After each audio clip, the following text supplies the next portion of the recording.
David Stevenson, a successful entrepreneur renowned for his sharp business acumen, sat in his opulent living room, gazing out over the city skyline. His penthouse, a symbol of his achievements, boasted floor-to-ceiling windows, marble floors, and custom-designed furniture. It was the epitome of success. Yet, despite his vast fortune, one question constantly gnawed at him. Was his best friend Toby truly loyal? Or was their friendship based on David's wealth? David and Toby had been friends since childhood, growing up in a small town. While David had risen to wealth and prominence, Toby had taken a different path, working a modest job and struggling to make ends meet. Despite the stark contrast in their lives, their bond had never faltered, or so David thought. But now, the question of Toby's loyalty consumed him. One evening, David made a bold decision. He would test Toby's loyalty by pretending to lose everything. He would tell Toby that he was broke, homeless even, to see if Toby would stand by him. It was a risky and perhaps cruel plan, but David was desperate to know the truth. As he set his scheme in motion, doubts lingered in his mind. Was he being paranoid? Toby had never shown signs of disloyalty, but in the world of wealth and power, trust was a rare commodity. The next day, David invited Toby to his penthouse. Toby arrived in his usual cheerful demeanor, content with his simple life, a quality David had always admired. As they sat on the leather couch, David felt a surge of nervousness. He hadn't told anyone about his plan. It was a secret between himself and his conscience. "Toby, I need to tell you something," David began, his voice more serious than usual. Toby's expression turned concerned as he set his coffee cup down. "What's going on? You look like you've seen a ghost." David took a deep breath. "I've lost everything. Bad investments, a market crash. It's all gone, Toby. The penthouse, the cars, my businesses. I'm broke." For a moment, silence filled the room. Toby's face shifted from shock to concern. Instead of asking for details or expressing disbelief, Toby did something that completely caught David off guard. He moved closer, placing a hand on David's shoulder. "I'm so sorry to hear that," Toby said softly. "But you'll bounce back. You always do. You're the smartest guy I know." David had expected a different reaction, panic or pity, but not this calm assurance. He pressed on, testing the limits of Toby's loyalty. "It's worse than that, Toby. I don't have a place to stay. I'll have to leave here soon, and I don't know where I'll go." Without hesitation, Toby straightened up with quiet determination. "You can stay with me. It's not much, but it's a roof over your head. We'll figure it out together." David stared at him, speechless. Was Toby serious, offering to share his small apartment with a man who claimed to have lost millions? With a mix of guilt and curiosity, David accepted Toby's offer.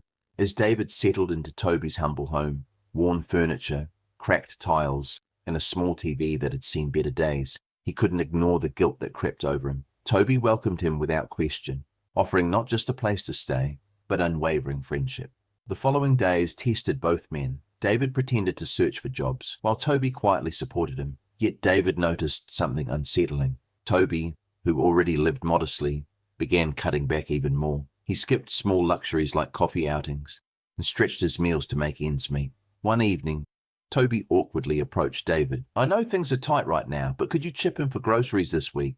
It's getting a bit tough with both of us." David, still playing the role of the broke man, shook his head. "I'm sorry, Toby. I don't have any money right now." Toby, though uncomfortable, didn't press further. Instead, he cut back even more, ensuring David had enough to eat. The weeks passed, and while David felt the weight of his deception, Toby never wavered. He offered David not just food and shelter, but unconditional friendship. Then, one grey Tuesday morning, everything changed. Toby hadn't shown up for work. When David returned to the apartment that evening, he found Toby sitting in the dark, his face illuminated only by the streetlights filtering through the window. His hands trembled as he held a manila envelope. "The headaches I've been having," Toby's voice cracked. "I finally went to get them checked." He pulled out medical documents, his fingers shaking. "Stage 4 glioblastoma. They're giving me 6 months, maybe 8 with aggressive treatment." Here he was, playing at being poor, while his best friend had been battling real symptoms, real pain. The next blow came 3 weeks later.